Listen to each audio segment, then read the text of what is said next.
catching up with Executive Director of the UAC, Oliver Luck. And how great is it being here, Arlington, Texas, Texas Live Media Day, seeing all this come to fruition?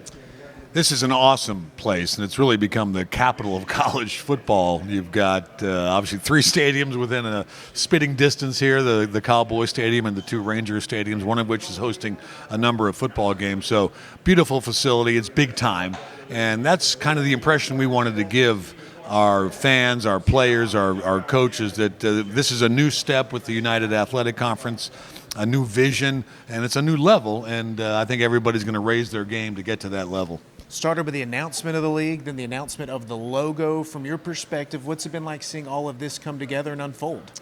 Well, it's all brand new, and obviously these are 9 schools, soon to be 10 with UTRGV when they get going next season.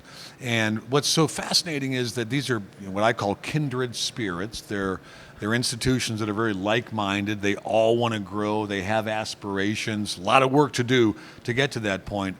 But what's so important for me is the fact that there is a conference structure now, and there's a chance for football players, for young men, to be a first-team all-conference player, to be the player of the year, or a coach to be the coach of the year.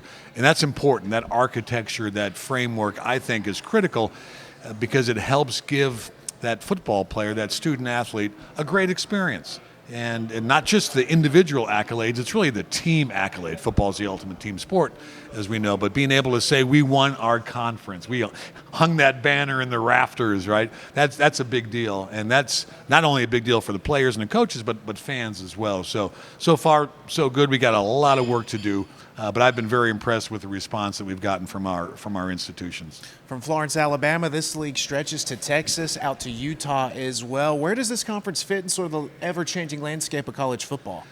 Well, that's a question you can ask almost every 6 months because there's so much change going on. It's sort of obvious what happens in a sense that you've got Power 5 schools and they may move, right? So we saw the 2 LA schools all of a sudden enter a conference, the Big Ten, that has, institutions in College Park, Maryland, and Piscataway, New Jersey. So, geography is changing. What happens at the very top always seems to filter down to the group of 5 and down to FCS.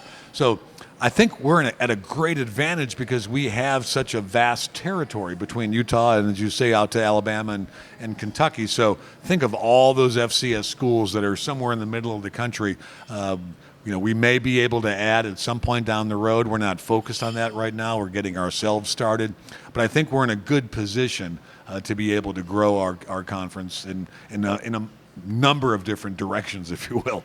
UNA will have the distinction of playing in the first ever UAC football game August 26th, the FCS kickoff against Mercer in Montgomery, Alabama. How excited are you to now see us kick off some football and play? I think it's great. I'm an old player myself, college player, pro player, and this time of year when you're getting close to kids reporting, football players reporting into summer camp, coaches are getting a little bit amped up. All of that is good.